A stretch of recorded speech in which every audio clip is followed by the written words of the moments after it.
খানায় তুমি খেলে খেলাও কেমনে রঙ্গে রঙ্গিলা নাটাই, কানাই তুমি খেলে খেলাও কেনে কানাই। আমাদের এই অঞ্চলের নাম হলেও এটা আদরের একটা ডাক। আর আজকের দিনে সেই কানাই হচ্ছে মার্কিন যুক্তরাষ্ট্র। এশিয়ার রাষ্ট্রগুলোকে কি পরিমাণ প্রভাবিত করতে পারে আমেরিকা বা তাদের মিত্ররা, আজকের এই ভিডিওতে একটা চাক্ষুষ প্রমাণ। কালকের শত্রু আজকের মিত্রে পরিণত হতে যাচ্ছে। ইমরান খানের যারা ফ্যান ফলোয়ার আছেন পাকিস্তানের সাবেক প্রধানমন্ত্রী, তাদের জন্য সুসংবাদ।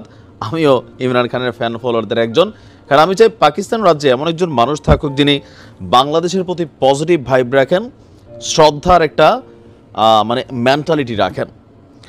আমেরিকার ইশারাতেই গেল এক দেড় বছর হবে, তাই না, ইমরান খানকে যে পতন ঘটাইছিল আমেরিকা, বাংলাদেশেও ঘটাইছে, এখন ভারত নিয়ে খেলতেছে, তবে আবার রিভার্সে চলে আসতেছে। তো রিভার্সের ইস্যুটা কোন জায়গায় আসছে?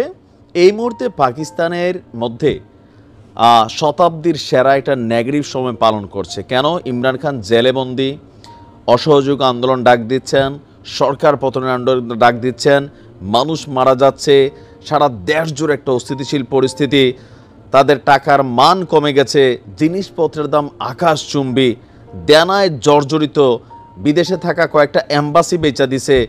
এর মাঝখানে আমেরিকা বর্তমানে শাহবাজ শরীফের সরকারকে সম্ভবত ফেলে দিতে চাচ্ছে, কারণ এই সিদ্ধান্তে পুরো পাকিস্তান জুড়ে একটা চমলক্ষ অবস্থান তৈরি হবে, যেটার ফায়দা কোথাও না কোথাও বিপরীত দল হিসাবে বা বিরোধী নেতা হিসাবে ইমরান খান পাবে।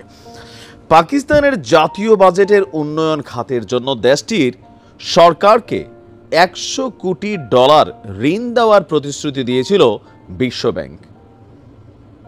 তার দ্বিতীয় কিস্তির টাইম হয়ে আসছিল। প্রথম কিস্তিতে দিয়েছিল $40 কোটি, আর দ্বিতীয় কিস্তি এ মাসেই দেওয়ার কথা ছিল $60 কোটি।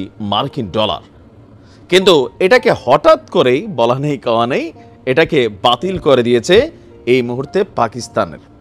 তবে বাংলাদেশ কিন্তু বিশ্বব্যাংক থেকে পাচ্ছে, আমরা চতুর্থ কিস্তি নিয়েছি, ঠিক আছে।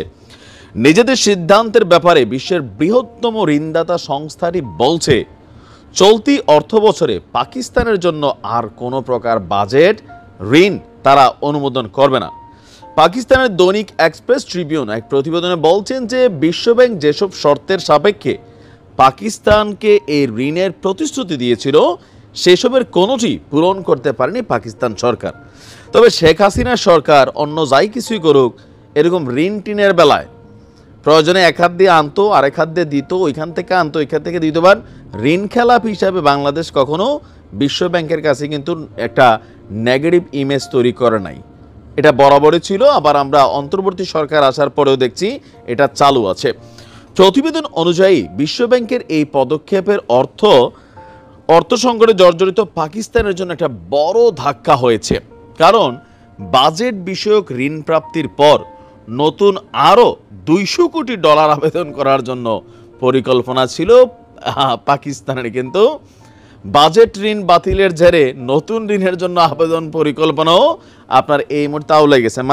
চিন্তা করছিল এই $60 কোটি পাইলে আমরা $200 কোটি চামো, হাম চায়েঙ্গে, হাম মাঙ্গেঙ্গে আর ও হাম লোগোं को দে দেঙ্গে।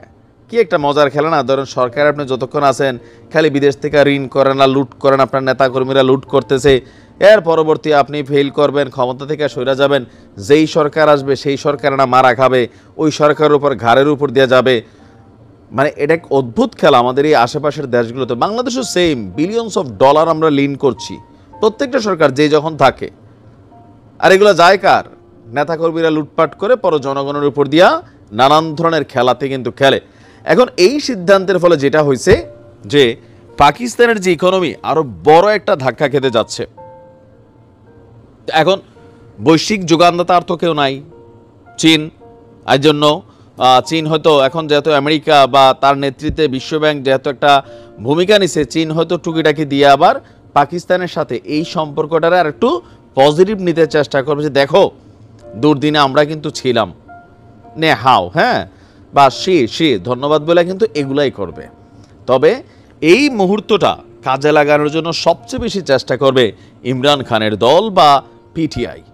রাজনৈতিক বিশ্লেষকরা বলছেন যে এই অস্থিতিশীল পরিবেশে রাজনৈতিক আন্দোলনটা যদি আরো বড় আকার ধারণ করে, তাহলে শেহবাজ শরীফের প্রতি জনগণের যে মিনিমাম লেভেলের সমর্থন ছিল সেটা সরে যাবে, আর এতে একটা ফায়দা পেতে পারে ইমরান খান। কেউ কেউ বলছেন ইমরান খানকে জেল থেকে মুক্ত করতে অথবা মসনদে আবারও বসানোর পরিকল্পনা করছে আপনার আমেরিকা, কারণ নতুন সরকার আসতে যাচ্ছে। বাইডেনের সাথে ইমরানের সম্পর্ক খারাপ থাকলেও ট্রাম্পের সাথে নাকি ভালো আছে, সময় বলে দিবে। বাট আমরাও চাই ইমরান খানকে অন্যায়ভাবে জেলের মধ্যে বন্দি করে রাখা হয়েছে, তাকে মুক্তি দেওয়া হোক। ভালো থাকুন।